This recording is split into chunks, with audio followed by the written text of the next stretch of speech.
रोज शंकर के मंदिर में प्रतिदिन जाने वाले को और एक और चीज अपने स्मरण में रहे, अगर शिव के मंदिर नहीं जा सकते तो अपने घर में जो शिवलिंग है उस पर जल चढ़ाओ। और यदि आप अपने शंकर के घर में शिवलिंग पर भी जल नहीं चढ़ा पा रहे हो तो किसी बेलपत्री का वृक्ष हो, उस वृक्ष के नीचे भी जल चढ़ाओ। और कभी मौका मिल जाए, कभी भगवान शंकर की बड़ी करुणा हो जाए, भगवान शंकर की बड़ी उदारता हो जाए, भगवान शंकर की बड़ी कृपा हो जाए, बड़ी कृपा हो जाए, भगवान शंकर जिस दिन तुम्हारे ऊपर बड़ी कृपा कर दे, किसी सोमवार को 3 नियम बना लो। जिस दिन मेरा भोले बाबा तुम पर कृपा कर दे उस दिन सोमवार का एक नियम बना कि महीने का एक सोमवार मुझे ऐसा करना है, 3 नियम धारण करना है महीने के सोमवार को। पहला, सुबेरे जाकर शंकर भगवान को 1 लोटा जल चढ़ाना है। दूसरा, दोपहर के समय पर जाकर मुझे बेलपत्री के वृक्ष के नीचे एक चावल का दाना रखकर बेलपत्री की 7, 11, 21, 108, 51 जितनी परिक्रमा आप लगा सकते हो वो लगाना है। और तीसरा, बेलपत्री के वृक्ष के नीचे और शंकर के मंदिर के दरवाजे पर मुझे एक घी का दीपक लगाना है। बस ये 3 नियम जिसने महीने में एक बार ले लिया, समझ लो उसको पीछे हटने की जरूरत ही नहीं, वो आगे ही बढ़े। महीने के किसी एक सोमवार का ऐसा नियम बना लो कि मुझे 3 नियम धारण करना है महीने के किसी भी एक सोमवार को। हम ये नहीं कहेंगे कि तुम सोमवार 5 पढ़ रहे हैं तो 5 को करो, 4 पढ़ रहे हैं तो 4 को करो, 3 पढ़ रहे हैं तो 3 को करो।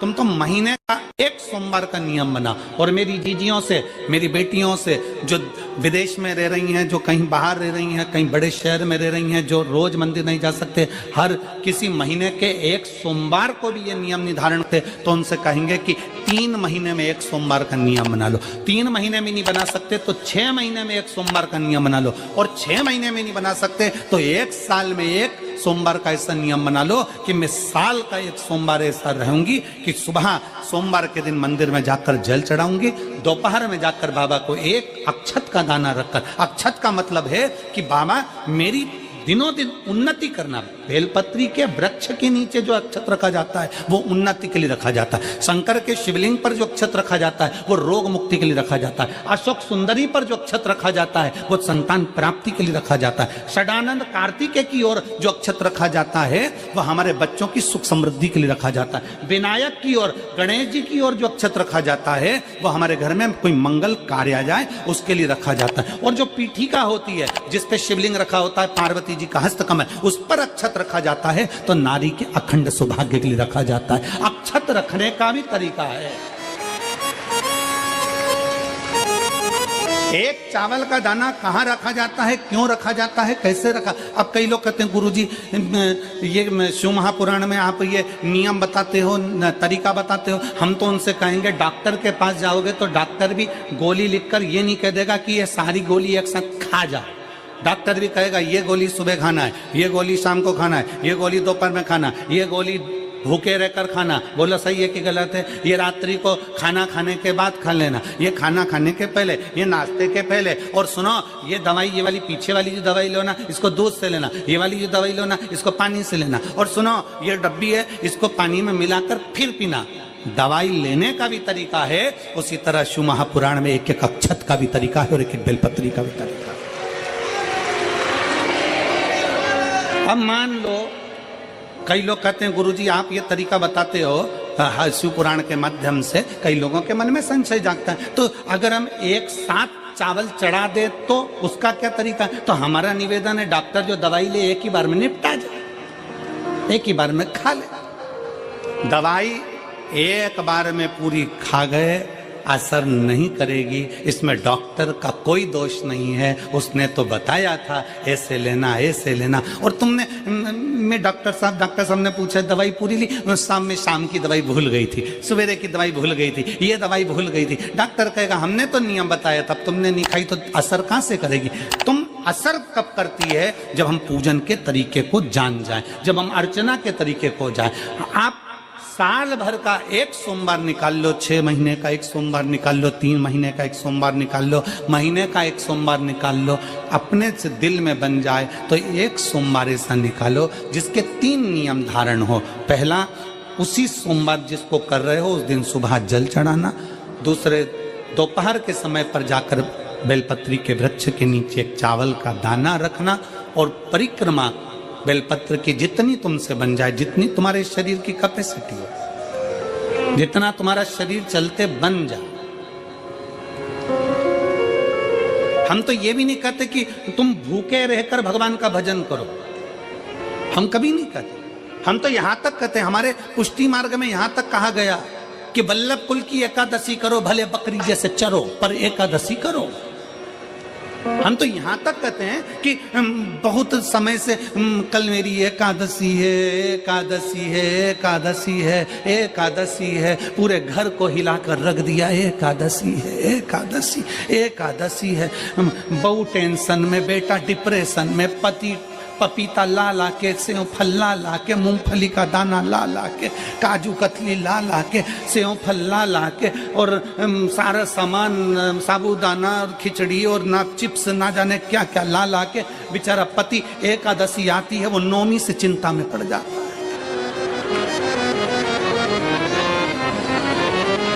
हम तो ये भी नहीं कहते कि तुम व्रत बहुत भारी करो, तुम व्रत उपास भी बहुत बहुत टेंशन वाला करो, ना ना ना।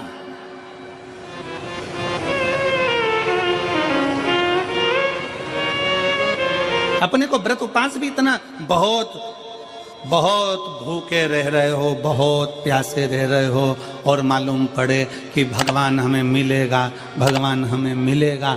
भगवान कहता है कि देख भाई, मैं भी भूखा नहीं रहता, तू भी भूखा मत रहे, मैं भी चकाचक रहता हूँ, तू भी चकाचक रहे, मैं भी अपने। और भगवान शंकर तो ये भी कहते हैं कि अपना परिवार भी मत छोड़ो। मेरे पास में पार्वती भी, एक ही देवता है जो विद फैमिली मंदिर में बैठता है। शंकर जी हैं तो पार्वती जी है, तो गणेश जी हैं, तो कार्तिकेय जी हैं, तो नंदी है, सब मंदिर के अंदर चाहिए। शंकर भगवान अपने पूरे परिवार के साथ। शंकर जी तो ये कहते हैं अकेले तुम क्यों रहते हो। शिव जी की एक बात अपने ध्यान में रखना, कितनी सुंदर बात है शंकर भगवान की, बहुत ध्यान में रखिएगा। आप जौहरी नहीं हो, हीरे को नहीं परख सकते। हम भी जौहरी नहीं है, हम हीरा को नहीं समझ सकते। और भगवान शंकर ने पृथ्वी पर जिसको जन्म दिया उसको जौहरी बनाकर पैदा किया है, उसको जौहरी बनाकर भेजा है कि आप भले हीरा को न समझो चलेगा, पर अपने नजदीक में कोई दुखी है तो उसकी पीड़ा को जरूर समझना। भगवान शंकर कहते हैं उसकी पीड़ा का स्मरण होता है।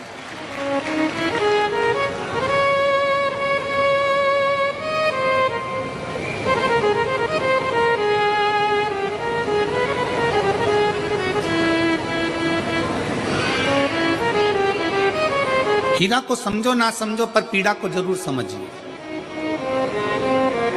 किसी के दर्द को जरूर समझिए, किसी के दुख को जरूर समझिए, किसी की तकलीफों को जरूर समझिए। पशुपतिनाथ का व्रत करते हो आप, 16 सोमवार का व्रत करते हो आप, संकट सोमवार का व्रत करते हो आप, शिवरात्रि का व्रत करते हो, सोमवार की अष्टमी का व्रत करते हो।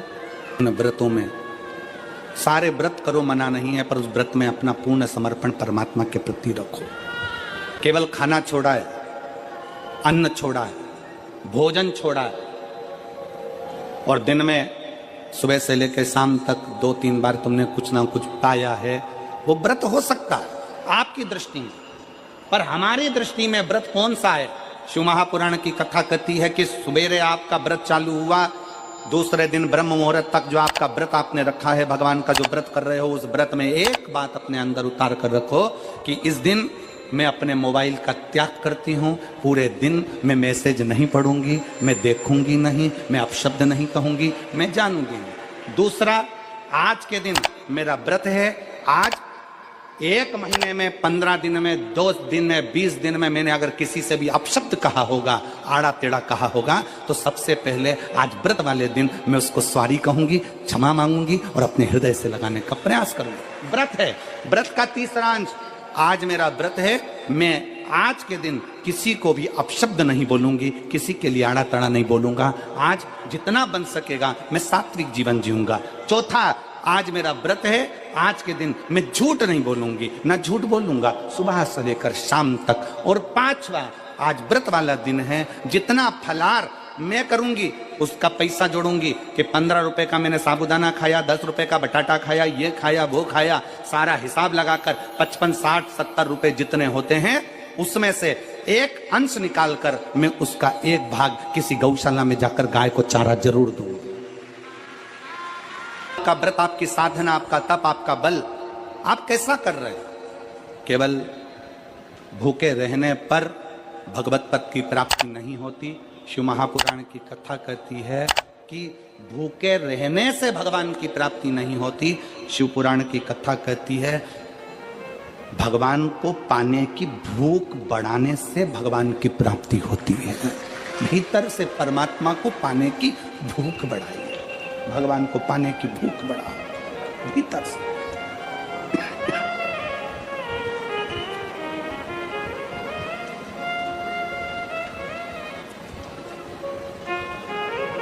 व्रत करो मना नहीं, तप करो मना नहीं, साधना करो मना नहीं, पर उस तप साधना में व्रत में परमात्मा को पाने की ललकता हो आपके भीतर, भगवान को पाने की ललकता हो आपके भीतर, भगवत पद को पाने की ललकता हो आपके भीतर, तो भगवान।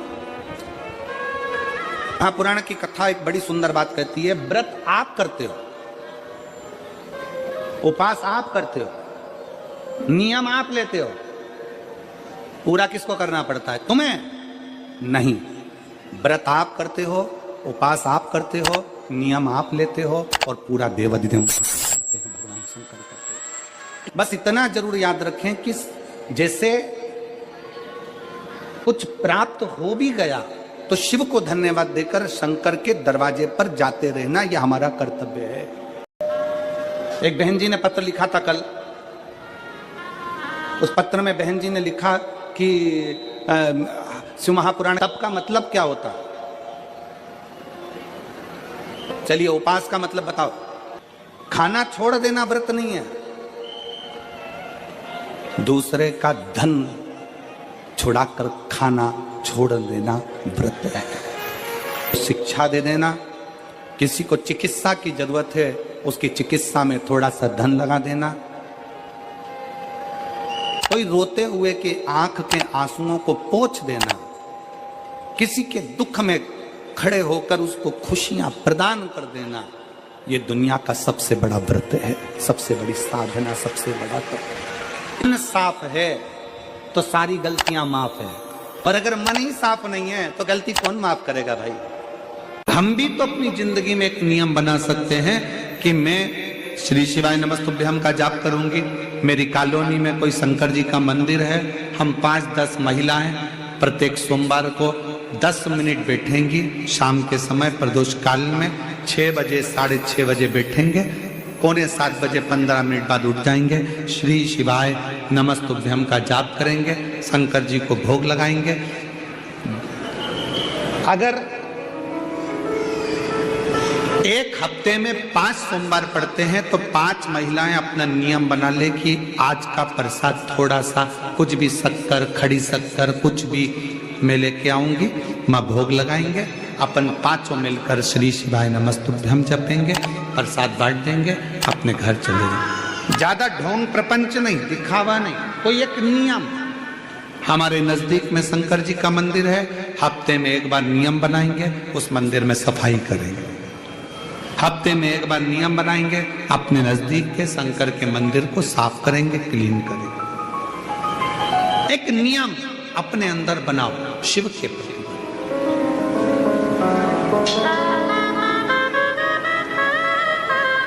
अपने भीतर जब हम नियम बना लेते हैं कि श्री शिवाय नमस्तुभ्यम जपना है, शिव को एक लोटा जल चढ़ाना है, शंकर की आराधना करना है, तो शिव हमारे लिए भी कोई ना कोई नियम जरूर बनाते हैं और हमारा कल्याण जरूर करते हैं। एक नियम बना, इस कथा को सुना तुम्हारे पति को फल प्राप्त हो।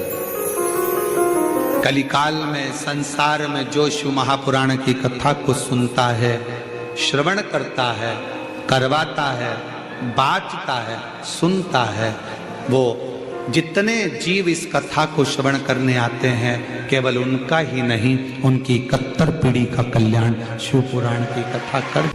लंबी बाती का प्रमाण अलग होता है। लंबी बाती क्यों लगाई जाती है?